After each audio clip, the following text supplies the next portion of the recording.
नमस्कार, तुमचं सगळ्यांचं स्वागत करते मी आशा रेसिपीमध्ये। तर बघा, आज आपण उन्हाळी वाळवणामध्ये जी पिवळी मूग डाळ असते ना, त्या मूग डाळीचे आपण वडे बनवलेले आहेत। आणि हे वडे असे आहेत की हे 2 वर्ष टिकणारे आहेत। म्हणजे चांगले हवाबंद डब्यामध्ये जर आपण हे ठेवलं तर खूप छान पद्धतीने हे टिकून राहतात। आणि ज्या वेळेला आपल्याला भाजी बनवायची असेल, ज्या वेळेला भाजीला काही अवेलेबल नसेल, तर त्या वेळेला ह्या वड्यांची भाजी तुम्ही बनवू शकता। खूप छान लागते, एकदम अप्रतिम। ही एकदम जुनी पद्धत आहे, सगळ्यांना माहीत असेल। मुगाचे डाळीचे वडे, कोणी सांडगे बोलतं, कोणी वडे बोलतं। तर जे मटकीच्या डाळीचे बनवतात, मिक्स डाळीचे वगैरे बनवतात, त्यांना सांडगे बोलतो। आणि आपण हे मुगाच्या डाळीचे बनवतो, त्यांना आपण वडे बोलतो।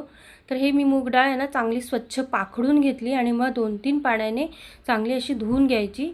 आणि त्याच्यानंतर आपल्याला हे स्वच्छ पाण्यामध्ये आपल्याला ही भिजत ठेवायची आहे। बघा, या पद्धतीने मी डाळ पूर्णपणे भिजवून घेणार आहे। मी ही रात्री भिजायला ठेवलेली, कारण मला सकाळी बनवायचं होतं। तर बघा, सकाळी दुसऱ्या दिवशीचा व्हिडिओ आहे। ही डाळ पूर्ण पाण्यातून आपण काढून घेतलेली आहे। जरा पण पाणी ठेवायचं नाही आहे। बघा, ह्या डाळीमध्ये चाळणीमध्ये ठेवली, पूर्ण पाणी निथळून गेलेलं आहे। त्याच्यानंतर आपल्याला हे मिक्सरमध्ये आपण ह्याची ना अशी जाडसर ओबडधोबडच पेस्ट करायची, एकदम फाईन पेस्ट नाही करायची, थोडीशी अशी रवाळ रवाळ ठेवायची आहे आपल्याला ह्याची पेस्ट। तर सगळी डाळ आपण मिक्सरला वाटून घेऊया। तर चॅनलवर जर तुम्ही नवीन आला असाल तर चॅनलला सबस्क्राईब करा। तर बघा, या पद्धतीने आपण ही डाळ अशी थोडीशी जाडसर, म्हणजे रवाळ रवाळ अशी आपण ही वाटून घेतलेली आहे। एकदम बारीक फाईन नाही केले, बघा अशी रवाळच ठेवलेली आहे। तर या पद्धतीने मी सगळी डाळ अशी वाटून घेतलेली आहे। तर या डाळीमध्ये आपल्याला आता मिक्स करण्यासाठी मी थोडीशी डाळ घेतलेली आणि त्याच्यामध्ये जिरं टाकलेलं आहे, म्हणजे चांगलं जिरं वाटलं जातं। तर जिरं पण वापरलेलं आहे आपण या सांडग्यांसाठी। आणि थोडीशी मिरची घेतलेली आहे, मी हिरव्या मिरचीचे बनवणार आहे मी हे सांडगे। तुम्हाला जर लाल तिखट वापरायचं असेल तरी चालेल। तर ही हिरवी मिरची अशी मी मिक्सरला बारीक करून घेतली आणि जी जिरेची पावडर केलेली ती पण वापरली। आणि चवीनुसार मीठ आपण टाकायचं आणि छान असं मिक्स करून घ्यायचं एकजीव मस्तपैकी। तर हे सांडगे माझी आई बनवत आहे आणि मी व्हिडिओ शूट करत आहे। तर हे माझी आई अशी बनवून दाखवते आहे मला हे सांडगे कसे बनवायचे। तर या पद्धतीने मी सगळे असे मिक्स करून घेतलेले छानपैकी। आणि नंतर ना आपल्याला हे म्हणजे थोड्या वेळासाठी मी हे ठेवून दिलेलं, झाकण ठेवून। आणि त्याच्यानंतर आपल्याला हे असे या पद्धतीने असे सांडगे तोडून घ्यायचे आहे। ही पद्धत सगळ्यांना माहीतच असेल, सांडगे कसे तोडायचे असतात।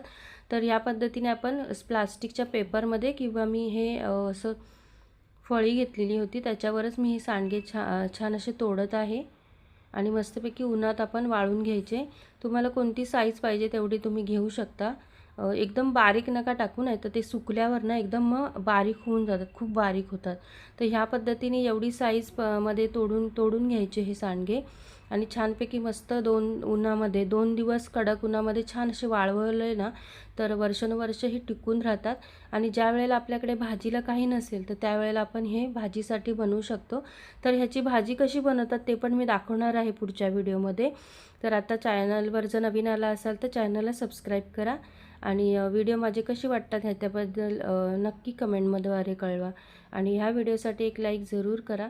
तर बघा, या पद्धतीने मी हे सगळे सांडगे असे तोडून घेत आहे। ह्याला काही वेळ नाही लागत, पण छान लागतात, वर्षानुवर्ष टिकणारे असे हे सांडगे आहेत। आणि मुगाचे, आणि मूग डाळ तर एकदम हेल्दी पौष्टिक आहे। तर बघा, सगळे उन्हाळ्यात वाळून झाल्यानंतर हे असे तयार झालेले आहेत आपले मुगाचे सांडगे। तर तुम्हाला ही रेसिपी कशी वाटली नक्की सांगा। आणि चॅनलवर जर नवीन आला असेल तर चॅनलला सबस्क्राईब करा। तर या पद्धतीने आपण मुगाचे वडे बनवून घेतलेले आहेत। कोणी सांडगे बोलतं, कोणी वडे बोलतं। तर बघा, मुगाच्या डाळीचे वडे मस्तपैकी तयार झालेले आहेत। आता हे 2 वर्ष टिकून राहतील। मस्त हवाबंद बरणीमध्ये बंद करून ठेवायचं। आणि बघा, अशी मुगाच्या वड्यांची अशी भाजी बनते, खूप छान अप्रतिम लागते। ज्वारीच्या भाकरीवर तर खूपच छान लागते, गावाकडील माणसांना माहीत असेल मुगाचे वडे। तर सगळ्यांचे खूप खूप धन्यवाद।